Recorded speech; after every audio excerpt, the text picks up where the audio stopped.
Zendaya's Euphoria tackles addiction, assault, abusive relationships, and puts it on screen for everyone to see raw. But for Zendaya herself, she keeps it cleaner in how she's portrayed, having a contract limiting how HBO can show it, with the biggest one being she can never be asked to pose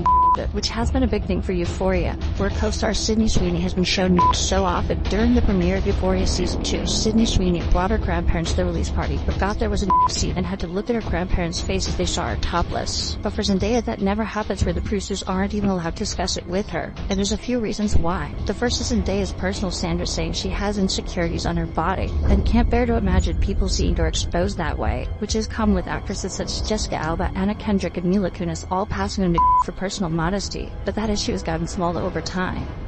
For Zendaya's upcoming film Challenger, she is doing some partially graphic scenes, having said she sees being sexualized on screen as part of the art, which brings us to the bigger reason: Disney, where Zendaya began production Euphoria at the same time she already finished production of Spider-Man Homecoming, which Marvel is owned by Disney, and Disney in their 99-year history hasn't ever once produced a movie with a C. Even when buying other studios or getting certain rights, they quickly censor any scene showing it. Disney also cares heavily about image and has refused to work with actors and actresses known for graphic roles, be it violent or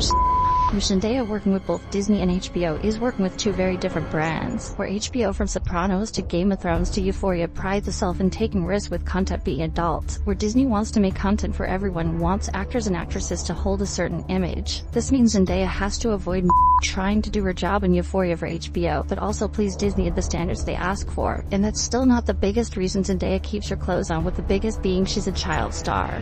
Where Zendaya began her career in the Disney series Shake It Up, doing 75 episodes of the series when she was only 13 years old, and media has a bad history depicting child actresses when they get older, where men have an interest in seeing them in revealing roles as a strange way to think of them when younger, which the best example of this is Zendaya's old Shake It Up co-star Bella Thorne, who in 2021 announced she'd be launching an OnlyFans promising to sell selfies of herself, and she made $1 million in 24 hours, but was disturbed later on, seeing the number of grown men who only wanted the photos due to her previous work in Shake It Up as a young teen, which this trend holds with many child actresses, like Natalie Portman, who at age 14 had her 18th birthday published in Maxim, where the magazine told readers they'd have to wait, or Millie Bobby Brown, who had a Countdown Clock subreddit, which was planned 2 years prior to her 18th birthday with the goal of waiting until her birthday to find graphic content, and Emma Watson was also targeted on her 18th birthday, with tabloids telling paparazzi it was open season trying to photograph her under her skirt. So for Zendaya, go Euphoria is just giving ammo to people who saw her as a kid, and from memes to explicit parodies would make it a bad thing, which is why Zendaya will happily and proudly keep her clothes on and make $1 million per episode.